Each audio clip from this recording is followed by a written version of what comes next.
आप देख रहे हैं सौगंध टीवी, सौगंध वतन की।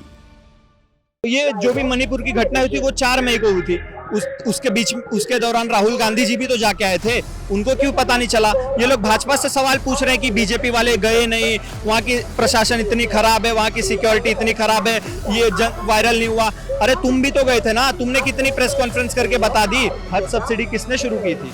मस्जिद किसने बनवाई थी? मदरसों को मान्यता किसने दी थी? मौलानाओं को सैलरी किसने प्रदान करवाई थी? यासीन मलिक जैसे लोगों को प्रधानमंत्री कार्यालय में बुला के किसने सम्मान करवाया था?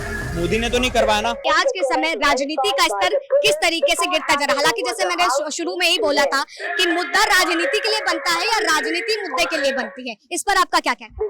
देखो, इनको सिर्फ और सिर्फ अपनी राजनीतिक रोटियां सेकनी होती है। मुद्दा इनका ये होता है कि हमें वोट कैसे मिल जाए। इनका मुद्दा राजनीति नहीं है, इनका मुद्दा ये है कि हमारे वोट कैसे मिल जाए। जो भी 2-4% कट्टरपंथी लोग हैं वो हमें कैसे, हमसे खुश हो जाए, हमारे पाले में कैसे 2-4 वोट आ जाए, इसी के इर्द गिर्द। आप टाइमिंग देख रहे हो, ये जो भी मणिपुर की घटना हुई थी वो 4 मई को हुई थी। उसके दौरान राहुल गांधी जी भी तो जाके आए थे, उनको क्यों पता नहीं चला? ये लोग भाजपा से सवाल पूछ रहे हैं कि बीजेपी वाले गए नहीं, वहाँ की प्रशासन इतनी खराब है, वहाँ की सिक्योरिटी इतनी खराब है, ये वायरल नहीं हुआ। अरे तुम भी तो गए थे ना, तुमने कितनी प्रेस कॉन्फ्रेंस करके बता दी। तुम तो बोल रहे थे कि मैं जाके वहां पे ग्राउंड के लोगों से मिल के आया, लोगों से बातचीत करी, उनका दर्द जाना। तो तुम्हें तो पता होना चाहिए था कि ये घटना घटी थी। तो 80 दिनों तक तुम किस चीज का वेट कर रहे थे? जैसे ही संसद सत्र शुरू होने वाला था उसके 2 दिन पहले ही वीडियो वायरल हो गई और इन विपक्षियों को मौका मिल गया कि संसद का सत्र कैसे भंग किया जाए। मैं 2 दिन से संसद का सत्र देख रहा हूँ, सिर्फ और सिर्फ चिल्ला चोट कर रहे हैं।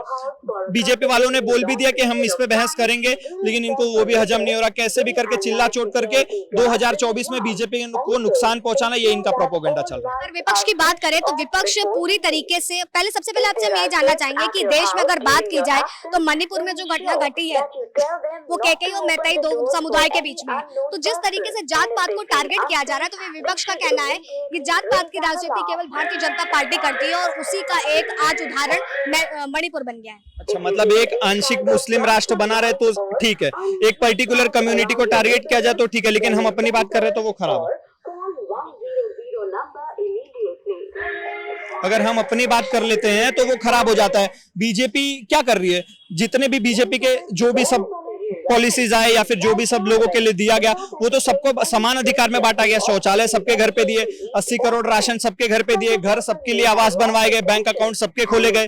उसके बाद वैक्सीन अभी लगी थी, सभी को लगी। ऐसा तो मैंने नहीं देखा कि हिंदू को देख के लगाया गया या क्रिश्चियन को।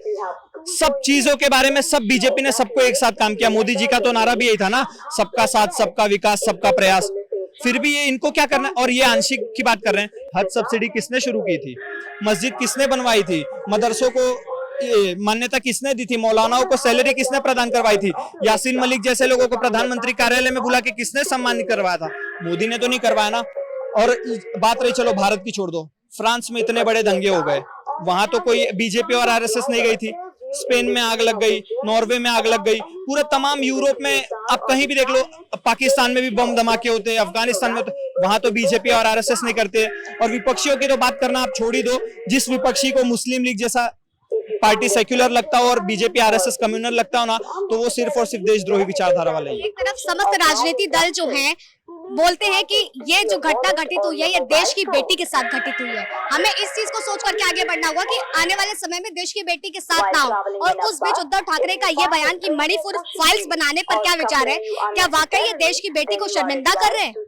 उद्धव ठाकरे जी पहले श्रद्धा के ऊपर बोल दें, साक्षी के ऊपर बोल दें, कश्मीर फाइल्स का पूरा समर्थन कर दें, केरला स्टोरी को पूरे तरीके से प्रमोट कर दें, राजस्थान में हुए दंगों के बारे में और जो हमारी बहनों के साथ हुआ उसके बारे में बोल दें। उसके बाद राजस्थान में जो उनके कांग्रेस के खुद के कार्यकर्ताओं को निकाल दिया गया क्योंकि उन्होंने कांग्रेस के विरुद्ध में अच्छाई के लिए बोला था, उसके बारे में भी कुछ बयान दे दें। बंगाल में जो 2 बीजेपी कार्यकर्ताओं के साथ दुर्व्यवहार किया गया, उनको भी सेम मणिपुर जैसा हादसा किया गया, उसके बारे में बोल दे। उसके बाद अपेक्षा करे कि बीजेपी मणिपुर के ऊपर मूवी बनाए। देखिए, चर्चा थी उद्धव ठाकरे को लेकर के, जो उनका बयान आया है, चर्चित बयान है, सबकी अगर देखा जाए चर्चाओं का विषय बना हुआ है, उस पर लोगों का क्या कुछ कहना है आपने सुना। फिलहाल तब तक के लिए बने रहे सौगंध टीवी पर। कैमरा पर्सन रोहित के साथ आस्था टीवी। आप देख रहे हैं सौगंध टीवी, सौगंध वतन की।